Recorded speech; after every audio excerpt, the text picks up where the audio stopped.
सिद्क़ दिल से हलफ उठाता हूँ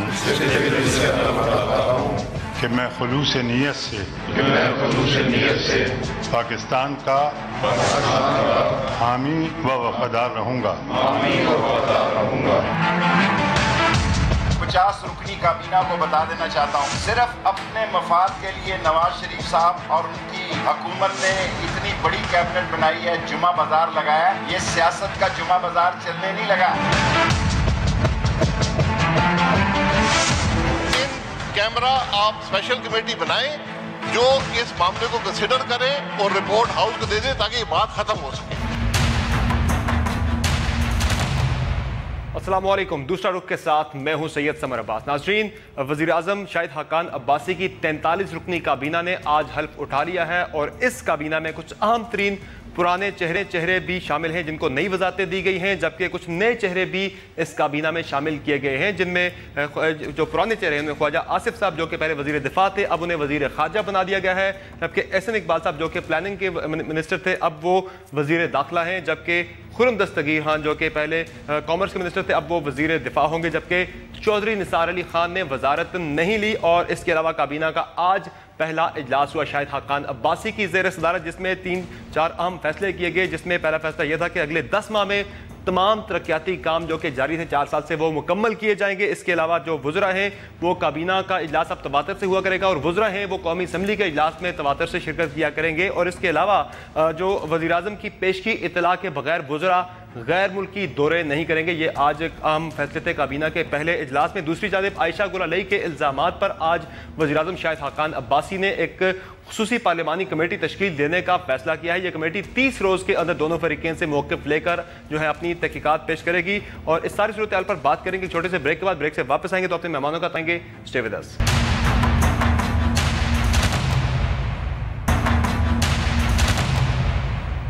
वेलकम बैक। नाज़रीन, सबसे पहले अपने मेहमानों का तारुफ करवाते चले। हमारे साथ मौजूद हैं चौधरी मंजूर साहब, सेक्रेटरी इत्तलात हैं पाकिस्तान पीपल्स पार्टी के। जबकि हमारे साथ अली मोहम्मद खान साहब मौजूद हैं, रुकन कौमी असम्बली हैं पाकिस्तान तहरीक इंसाफ के। और मीर हासिर बिजंजो साहब वफाकी वज़ीर बराए पोस्ट एंड शिपिंग हमारे साथ शो में मौजूद हैं। बहुत शुक्रिया तमाम मेहमानों का हमें शो में ज्वाइन करने के लिए। मीर साहब आपसे स्टार्ट करेंगे।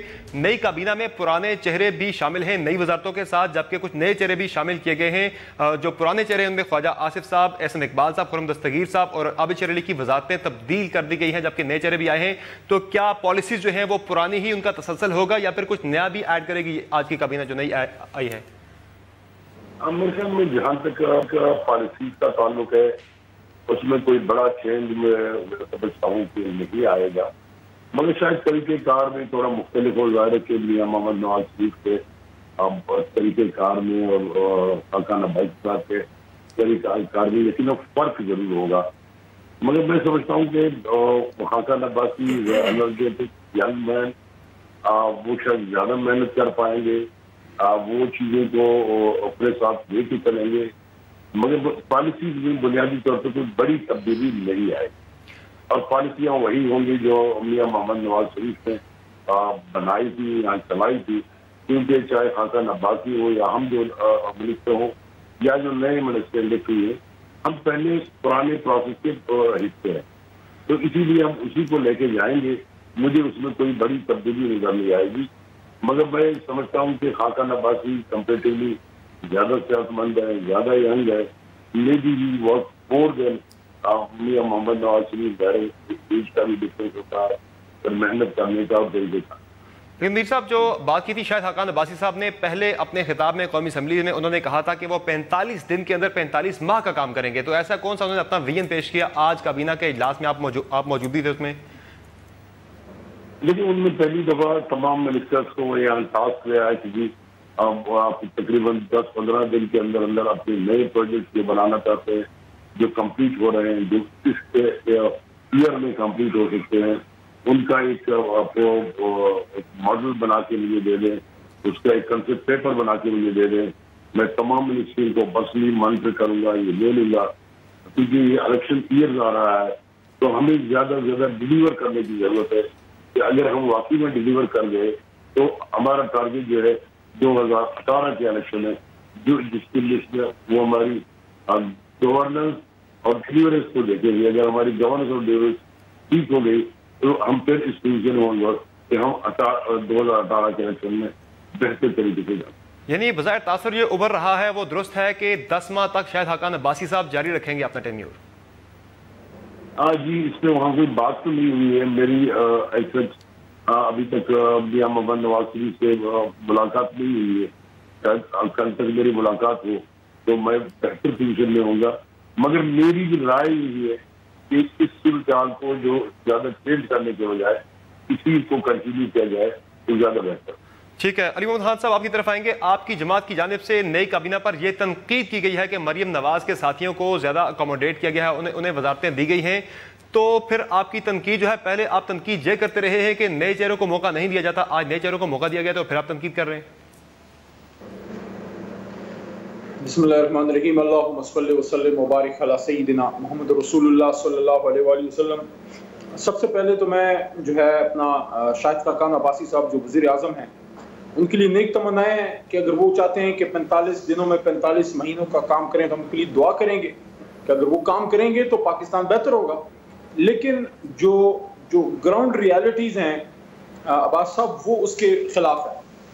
वो जो बात अब्बासी साहब कर रहे हैं वो ठीक है, एक होप देने की कोशिश कर रहे हैं, लेकिन जब ग्राउंड रियलिटीज़ को देखते हैं तो ग्राउंड रियलिटीज़ और हैं। सबसे पहली जो बात है जो मुझे बड़ी अजीब लगती है वो ये है कि जब अब्बासी साहब खड़े हुए हैं, उन्होंने जब प्राइम मिनिस्टरियल स्पीच पहली की है, वो पहली स्पीच जो होती है ना, that is very important for a person in his political life कि उसकी विजन क्या है।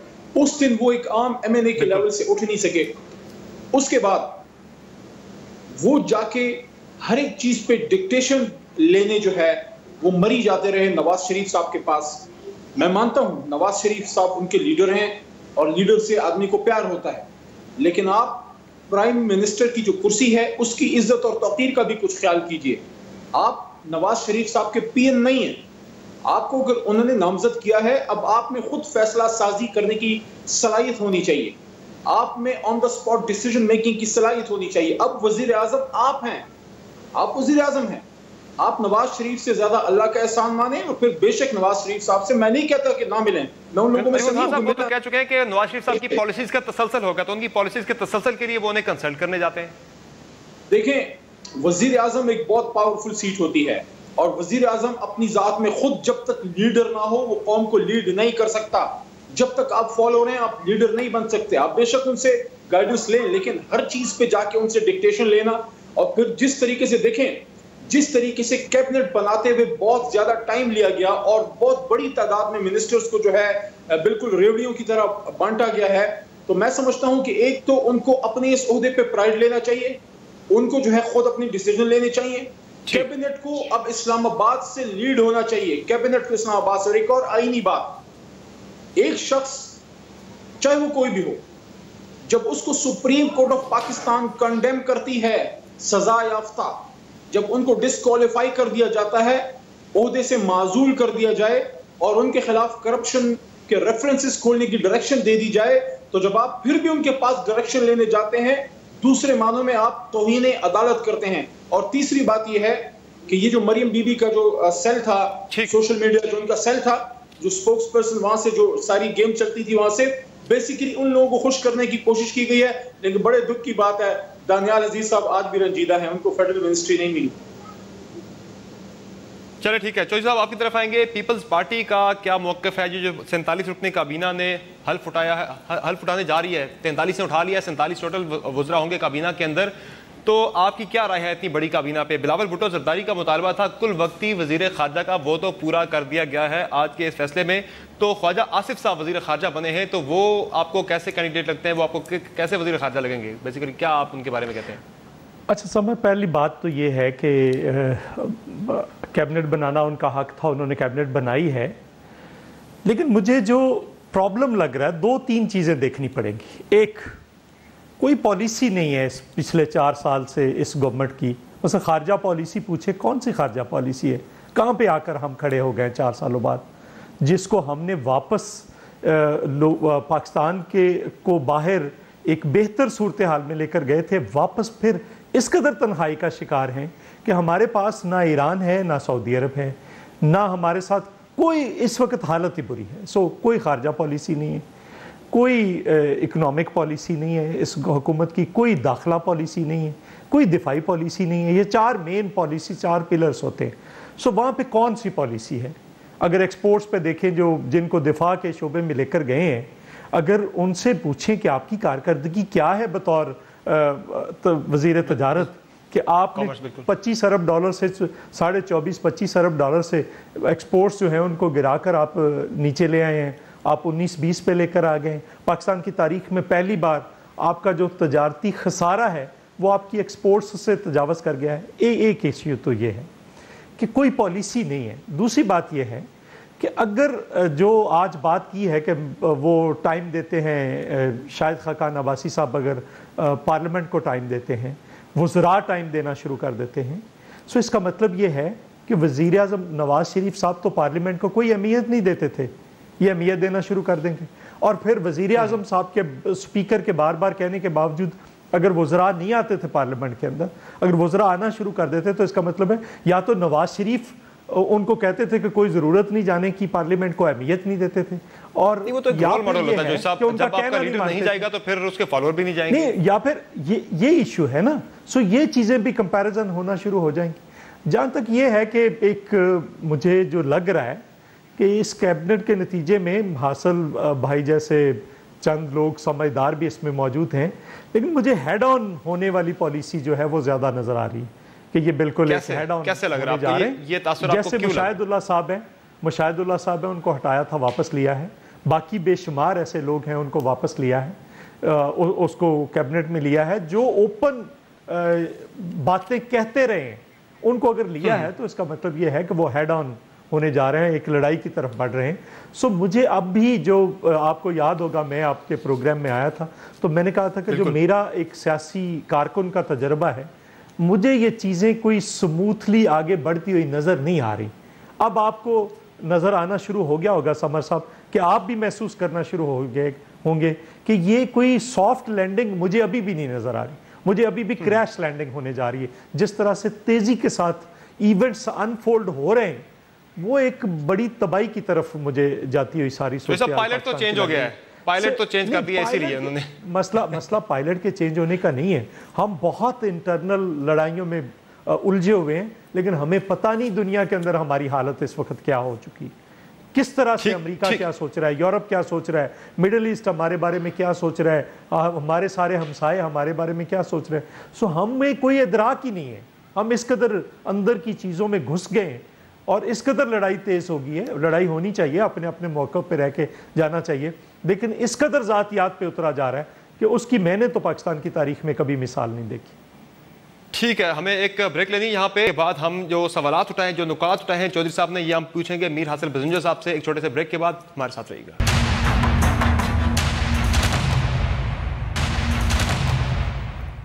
Welcome back. हासिल बजिंजो साहब, 4 साल की पॉलिसीज का अगर तसलसल रहता है तो फिर अगले 10 माह में भी अगर ये पॉलिसी जारी रहती हैं तो फिर फर्क कहाँ पड़ेगा? बेसिकली जो 4 साल से जो हमारे हालात थे, तजारती खसारा बढ़ रहा है, गर्दिशी कर्जों का हजम 480 अरब का हिस्सा अबूर कर चुका है, इसके अलावा रुपए की कदर में मुसलसल गिरावट आ रही है, और हमारी जो खारजा पॉलिसी की बात की जाए तो हम बिल्कुल तनहा होते जा रहे हैं खित्ते के अंदर, तो फिर इसमें फर्क कहाँ पड़ेगा?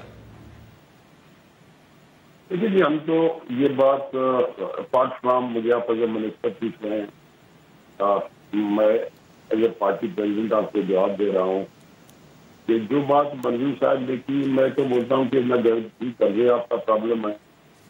ये जो पॉलिसीज की बात कर रहे हैं, देखिए मैं तो पिछले 1.5-2 साल से, बल्कि उस साल से जब से यहाँ पे जरदारी साहब की हुकूमत थी, हम इस बात पे रो रहे हैं। देखें, जब तक चाहे आसवरी जरदारी की दौर था या आज का, थोड़ा मंजूर भाई के साथ मांगे थे, लेकिन जब तक फॉरेन पॉलिसी में हमने बेसिक शिफ्ट की तरफ नहीं गए हैं, जो हम उस जमाने में जब मंजूर लाओ उनकी हुकूमत थी या अब है, हम एक शिफ्ट की तरफ नहीं जा रहे, हम पॉलिसी शिफ्ट की तरफ नहीं जा रहे।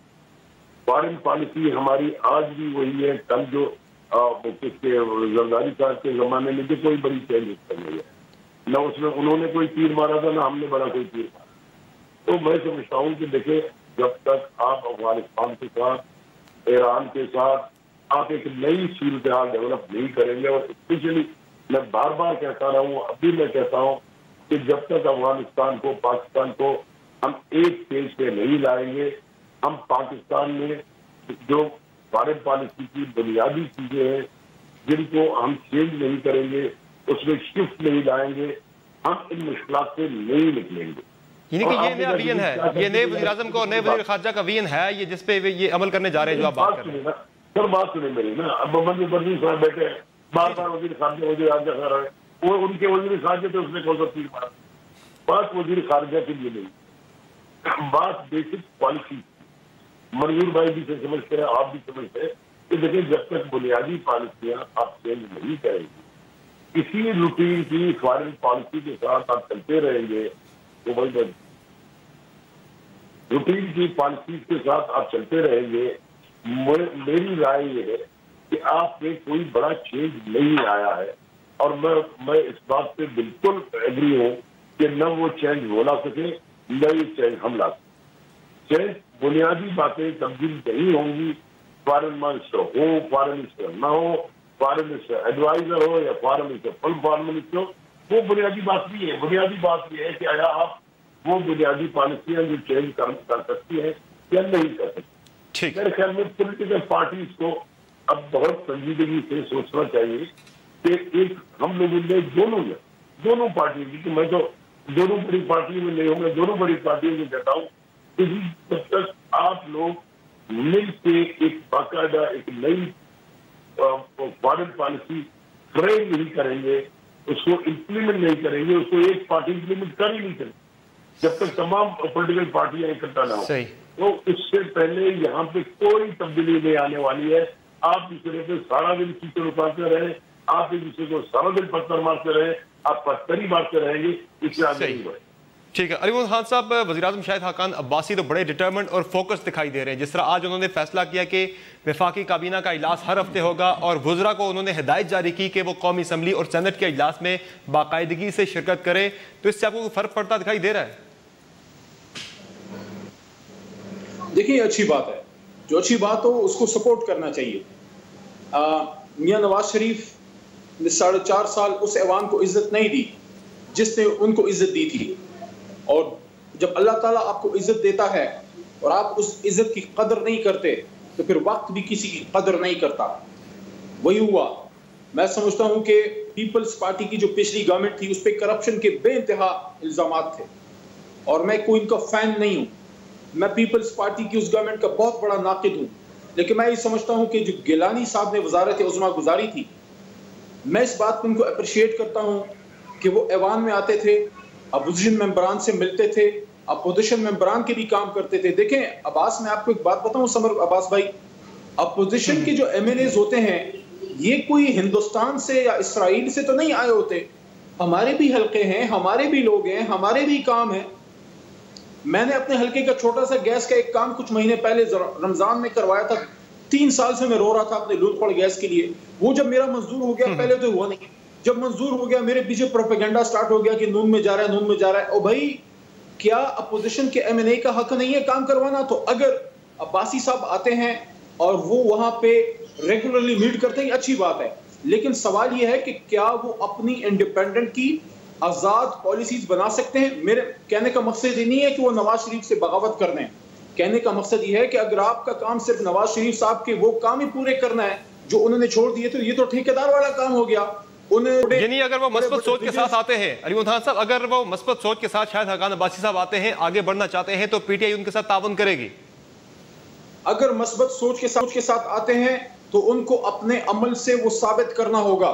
लंबी बड़ी बड़ी बातें हर कोई कर सकता है, but action speaks louder than words, and the first thing which he has to do is, if Shahid Khaqan Abbasi is really serious with his job, he should take accountability seriously. Pakistan का मसला जो है ना समर अब्बास, पाकिस्तान का मसला बड़े बड़े प्रोजेक्ट्स या रोडों का ना बनना नहीं है, वो चलते रहते हैं। पाकिस्तान का सबसे बड़ा मसला जो है, सबसे बड़ा मसला वो रूल ऑफ लॉ नहीं है, अमीर और गरीब के लिए कानून एक नहीं है, करप्शन है। अगर वो स्ट्रांग आते हैं अगर वो करप्शन पे स्ट्रांग आते हैं और इसकी परवाह नहीं करते कि अपना है या पराया है, मैं समझता हूं ठीक है। ये मैं इससे पहले कि मैं चौधरी साहब की तरफ जाऊं, मैं मीर साहब से पूछ लेते हैं कि क्या मीर साहब ऐसा ही होगा कि मस्बत जिस तरह बात करें अली मोहम्मद खान साहब के, अगर वो मस्बत होंगे तो ये भी मस्बत होकर चलेंगे? जी मीर साहब, जिस तरह अली मोहम्मद खान साहब ने बात की कि अगर वज़ीर आज़म मस्बत सोच के साथ आगे बढ़ेंगे तो पीटीआई ताउन करेगी उनके साथ, लेकिन ये सिर्फ दावों तक नहीं होना चाहिए, अमल में भी नजर आना चाहिए। नहीं, मैं नहीं समझता हूँ कि अपोजिशन पार्टी इस वक्त कोई ताउन करेंगे। क्योंकि मैं एक्सपेक्ट नहीं करता, क्योंकि इलेक्शन ईयर है, हर पार्टी अपना स्टैंड लेगा।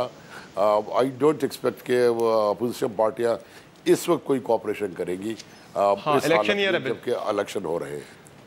बिल्कुल चौधरी साहब, आज वफाकी काबीना ने अगले 10 माह के दौरान जितने भी पिछले तरक्याती जो पेंडिंग मंसूबे थे उन्हें मुकम्मल करने के अज़्म का इयादा किया है। तो फिर इससे नून लीग को 2018 के इलेक्शन में कितना लेवरेज मिलेगा, या फिर आपको लग रहा है कि इसमें जो आपकी जमात है या फिर दीगर जो अपोजिशन पार्टीज हैं उनके लिए मुश्किल पैदा हो जाएगी अगर ये पॉलिसीज का तसलसल होता अगले 10 माह के दौरान?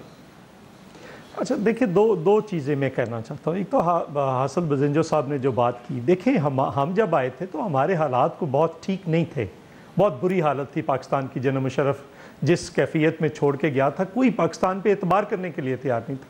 हमने फ्रेंड्स ऑफ पाकिस्तान के जरिए, मुशर्रफ साहब तो कहते हैं कि डिक्टेटर्स ने ही डिक्टेटर्स के दौरान ही मुल्क में तरक्की हुई है, बाकी पॉलिटिशियन तो कुछ नहीं दिया। उनके कहने की तो क्या बात है, चूंकि जब डिक्टेटर आता है तो वो जिनके अपने मकासद होते हैं वो ज़रा पाकिस्तान पे थोड़ी मेहरबानी ज़्यादा करना शुरू कर देते हैं, ये और बात है। लेकिन उसका फिर वो क्या कीमत लेते हैं ये मुशर्रफ साहब ने नहीं बताया कि कैसे शमसी एयर बेस दिया था अमेरिका को, कैसे U2 जब उड़ा था अयूब खान के दौर में तो क्या हुआ था, ज़ियाउल हक ने कैसे यहाँ के सारे अड्डे अमरीकियों को और सारे उनको दिए थे। तो ये नहीं वो बताते कि हम उनके बदले में किस किस्म की बड़ी कुर्बानी देते हैं। सो मैं कह रहा था कि एक तरफ हमने दुनिया में डायलॉग खोला था फ्रेंड्स ऑफ पाकिस्तान के नाम से, दूसरा एक मुश्किल तरीन फैसला लिया था। हासिल बजिंजो भाई, आप कम से कम ये तो कहें कि हमने ईरान के साथ डायलॉग किया, ईरान पे पाबंदियों के बावजूद ईरान पाकिस्तान गैस पाइपलाइन का मुआहदा किया, जो कि आज तक ये जो वज़ीर आज़म बने हैं इन्होंने 1 इंच उस पर आगे नहीं लेकर गए।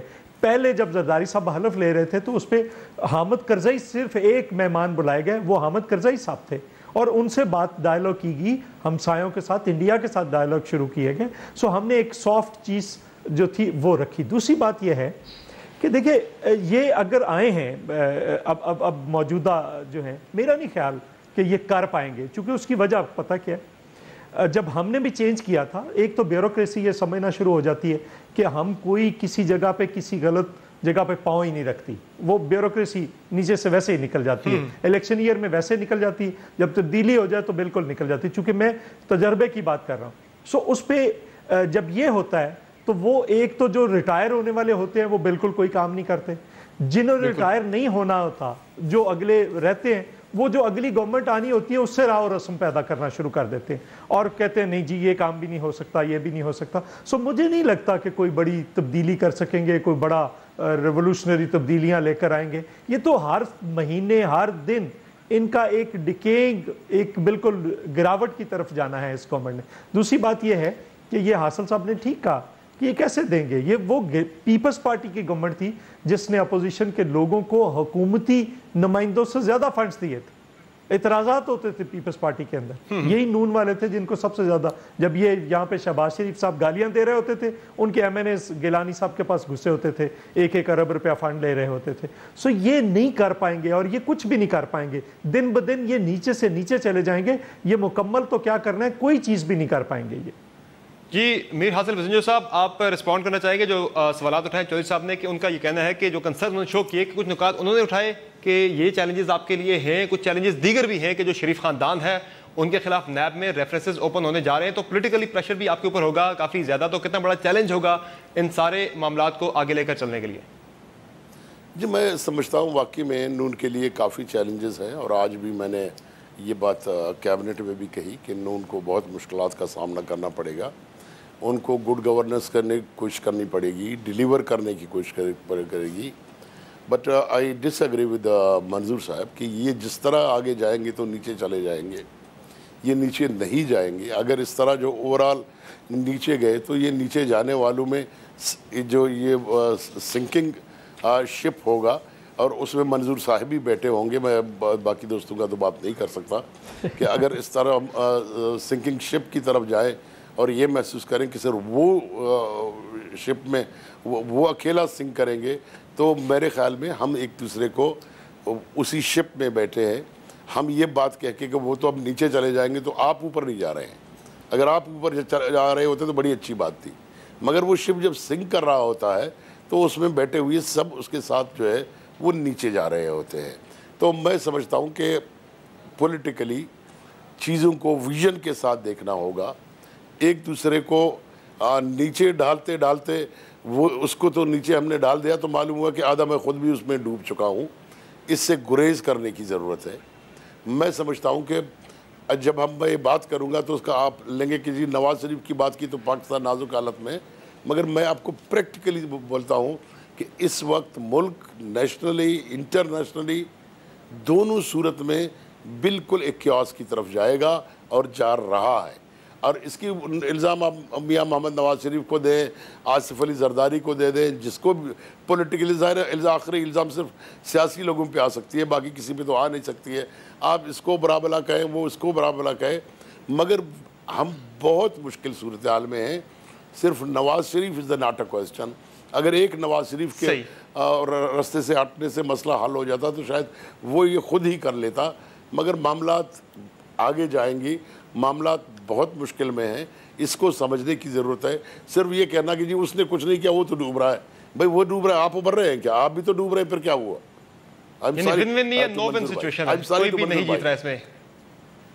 जी जोई साहब, आप शॉर्टली रिस्पॉन्ड करना चाहेंगे या ठीक है? मुझे एक ब्रेक लेनी, जोई साहब ब्रेक के बाद मैं आपकी तरफ आऊंगा, मुझे एक ब्रेक लेनी है, बाद गुफ्तगू आगे बढ़ाएंगे। स्टे विद अस।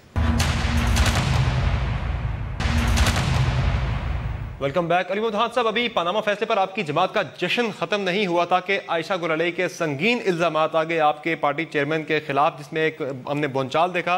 तो आज पार्लियामेंट में यह फैसला हुआ है कि एक पार्लियामानी कमेटी, खुसूसी कमेटी बनेगी जो कि 30 रोज के अंदर तहकीकात करेगी। तो क्या तहरीक इंसाफ उस कमेटी के साथ ताउन करेगी? खान साहब जाएंगे कमेटी में? देखिए समर, मुझे प्लीज जरा 2-3 मिनट दीजिएगा, बड़ी इंपॉर्टेंट आपने सवाल पूछा है। पहली बात, 2 मिनट में तमाम मेहमानों को दूंगा, चूंकि 6 मिनट मेरे पास टोटल है। मेहरबानी, मुझे ज्यादा दीजिएगा क्योंकि मेरे पार्टी का, मेरे लीडर का मसला है।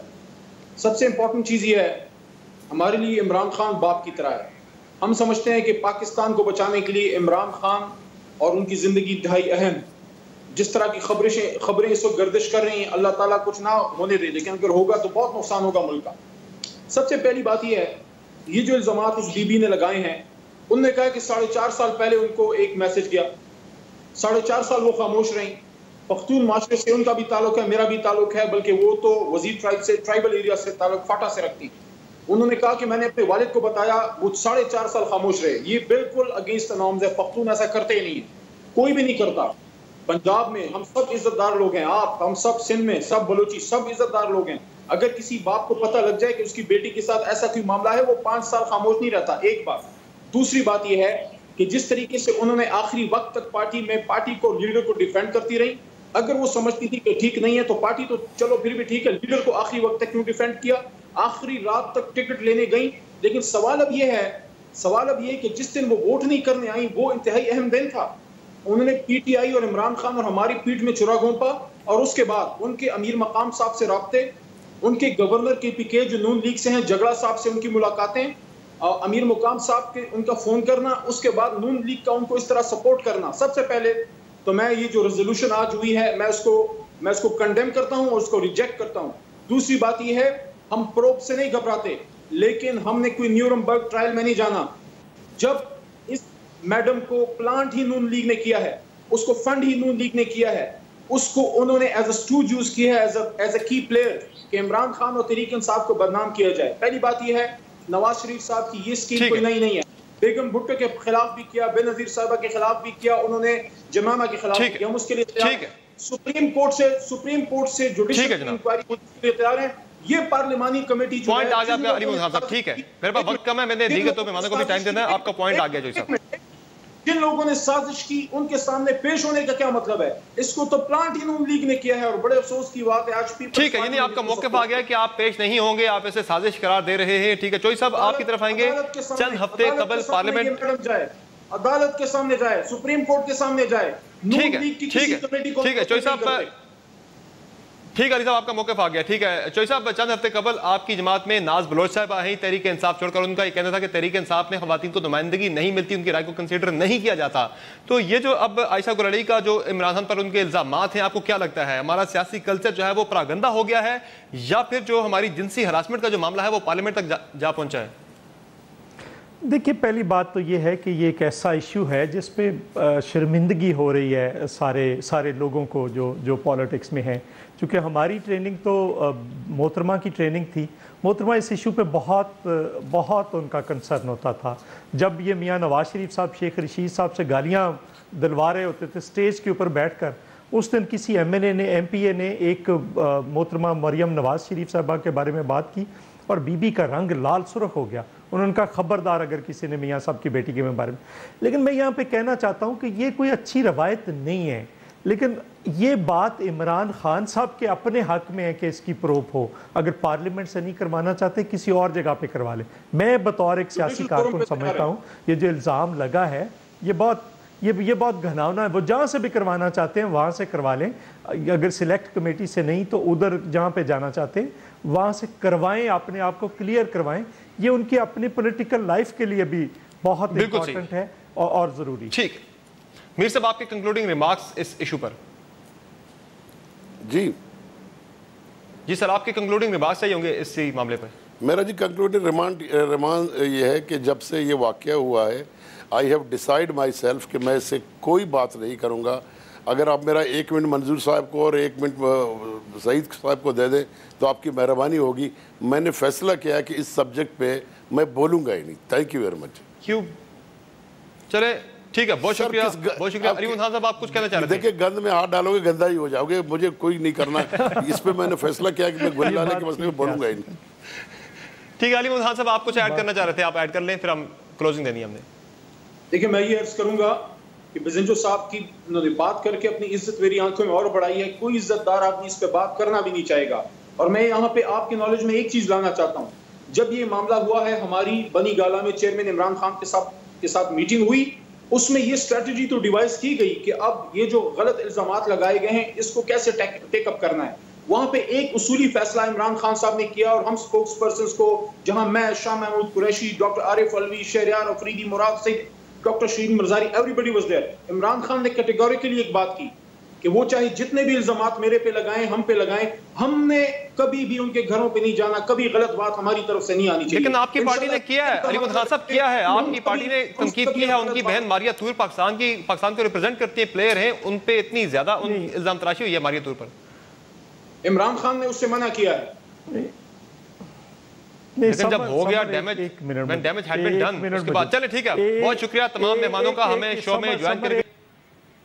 जी चौधरी साहब, आप कुछ कहना चाह रहे हैं?